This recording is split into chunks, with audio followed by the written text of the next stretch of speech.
السلام علیکم، میں ہوں عدنان عادل اور آپ دیکھ رہے ہیں پروگرام سیاست اور ریاست۔ میرے ساتھ ہیں معروف صحافی اور دانشور جناب ہارون الرشید صاحب، جو حالات حاضرہ پر اپنے تجزیے اور تبصرے ہمارے ساتھ شیئر کرتے ہیں۔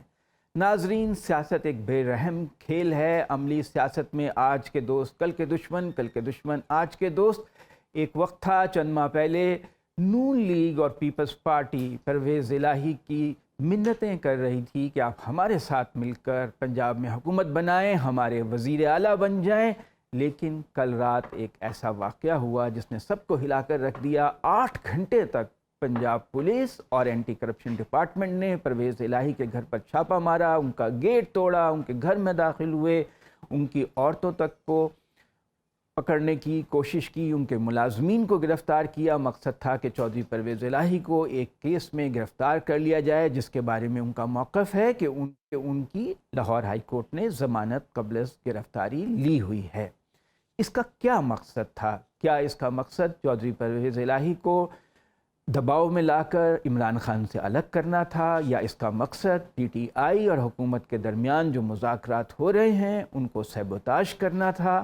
آج وزیر خزانہ اسحاق ڈار نے بھی اس پر اظہار افسوس کیا ہے، اور شاہ محمود قریشی جو کہ پی ٹی آئی کی طرف سے مذاکراتی ٹیم کے سربراہ ہیں، انہیں فون کیا اور کہا کہ ان کا وفاقی حکومت کا اس سے کوئی تعلق نہیں اس واقعے کا، اور یہ جو بھی ہوا ہے یہ پنجاب کی نگران حکومت نے کیا ہے، اور وہ دوبارہ اس سلسلے میں رابطہ کریں گے تحریک انصاف سے اور انہیں مزید اس پہ اپڈیٹ کریں گے۔ تو کیا اس واقعے کے نتیجے میں تحریک انصاف اور حکومت کے مذاکرات ٹوٹ جائیں گے؟ اس کے کیا مضمرات ہوں گے؟ پوچھتے ہیں جناب ہارون الرشید سے۔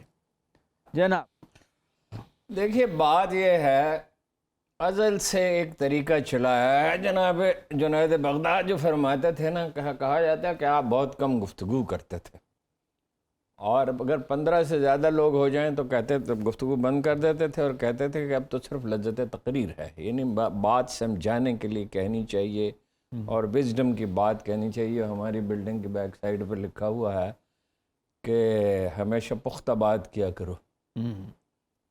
بعد انہوں نے کہا تھا ایک موقع پر حسین بن منصور حلاج سے، جب وہ بھٹک رہا تھا بالکل خیالات کے کہ جی وہ غریب دنیا میں ترکوں سے مل کے اور اب انڈیا کا دورہ کر کے اور عیسائی تصوف، اور اس میں ایک وہ مغالطے میں تھا، شاعر ہی تھا اصل میں، بیسیکلی وہ صوفی تو تھا نہیں۔ تو انہوں نے اس سے کہا تھا، جب وہ بہت دعوے اس نے کیے تو انہوں نے کہا تھا، حسین یہ کاروبار دنیا ہے، ازل سے ایسا ہی ہوتا آیا ہے اور اب تک ایسا ہی ہوتا رہے گا۔ اور جب اس نے زیادہ ضد کی اور اپنے فضائل بیان کیے تو انہوں نے کہا، حسین میں لکڑی کے ایک ٹکڑے کو دیکھتا ہوں جسے تم اپنے لہو سے سرخ کرو گے۔ یہ جو خوف پھیلانے کا طریقہ ہے، یہی ہمیشہ سے انسانیت کی پیٹھ پہ ہمیشہ سے کوڑے برستے رہے ہیں، اور مرہم لگانے والے کام تھے اور کوڑے برسانے، خوف زدہ کر کے یہی طالبان نے کیا۔ اس کے نتیجے میں کیا ہوا آپ کو یاد ہے، اس سے پہلے بھی یہ یعنی بادشاہ نے بھی یہی کیا، اس کے نتیجے میں بغاوت ہوئی، روسی کمیونسٹوں نے یہ کیا، روس کی مدد سے کیا، اس کے نتیجے میں جناب روسی فوج آئی، پھر اس کا کیا انجام ہوا سوویت یونین کا، پھر امریکہ آیا اپنے وہ کمیونزم نافذ کرنے کے لیے آئے تھے ایک قبائلی معاشرے میں، ایک روسی کمیونزم نافذ کرنے کے ایک قبائلی معاشرے میں، ایک سادہ سا اصول ہم سب جانتے ہیں، پولیٹیکل سائنس کا ادنا طالب علم بھی جانتا ہے، ہسٹوریکل پروسیس میں ایک معاشرہ، قبائلی معاشرہ جدید معاشرے میں ڈھلتا ہے، it take centuries and centuries. امریکی آئے جمہوریت نافذ کرنے کے لیے ایک قبائلی معاشرے میں، لبرل ڈیموکریسی، وہ جو ضدی وہ قبائل کے درمیان، یہ تو ہم تو پشتونوں کو جانتے ہیں، ابھی لوگ ازبکوں کو نہیں جانتے۔ افغانستان میں محاورہ ہے کہ غضب افغان رحم ازبک، غضب ناک پشتون رحم دل ازبک کا برا، میں نے دیکھا ہے، ازبکوں سے واسطہ بھی مجھے پڑا۔